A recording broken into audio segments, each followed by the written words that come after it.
Hello everyone and welcome back to the channel. Today we are making what I call pecan crownies.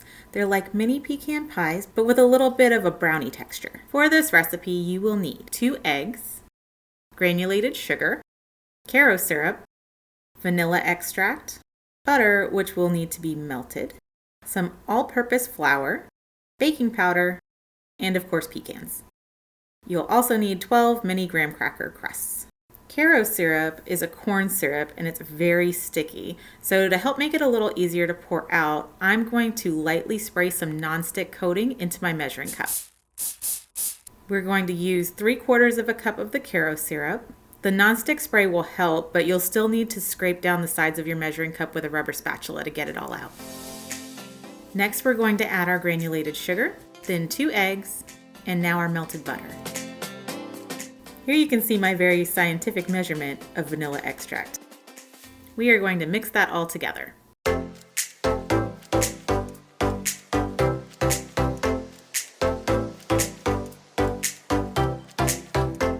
Then add in our flour, followed by our baking powder. Mix until that's all well combined.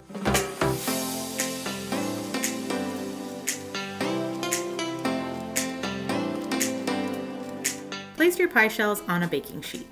Fill your shells with pecans, but try not to pile them up higher than the top of the shell. I went a little bit overboard on these and ended up removing some to redistribute to my other shells. In a regular pecan pie recipe, I believe they have you mix the pecans into the liquid and then transfer it to your pie shell, but I prefer doing it this way because I found that when I mixed them into the liquid, I had a hard time getting an even distribution of nuts in each shell. I like to put down a layer of foil or parchment paper just to help make cleanup easier at the end in case you have drips or overflow. Next, we're going to pour our mixture into our prepared shells. Make sure to stir it if it's been sitting for any amount of time, and I recommend using a measuring cup or something with a spout to help you control how much you're pouring. Start by just pouring a little at a time, and then let the liquid settle in between the pecans before adding more. Try not to overfill them or you're going to have a mess after baking. You're going to want to be more careful pouring than I was here. If you can, clean up any drips or spills before you go into the oven. Also, try to coat each pecan with the liquid. For the ones that are on top, it'll act like a glaze. I realized I could get all my shells to fit nicely on one tray, so I moved some things around. I had a little bit of liquid left over. You may be tempted to distribute in the shells, but again, I'm going to warn you here about overfilling them. Not only is it going to make a mess, even if you catch the overflow in the pan underneath, but your end product won't look as good.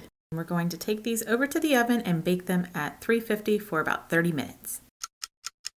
Now these are baked and you can see even these were still a little bit too full. Still delicious though. If you don't like the look of the tins and would prefer to present them without, you can try to remove the shells prior to filling them because once you bake them, especially if you had any overflow, it can be a bit difficult to get them out cleanly. So there you go, a cute little spin on a classic to kick off your fall baking. Great for holidays and other gatherings. In fact, you can even take it a step further. You can add additional embellishment with pie crust like this mini pumpkin pie I previously made. If that's something you're interested in seeing, let me know in the comments below. If you enjoyed this video, please hit that like button and share with anyone you think may enjoy it as well. For more content like this, feel free to subscribe and hit the bell for notification of future videos. As always, thank you so much for watching, and until next time, bye!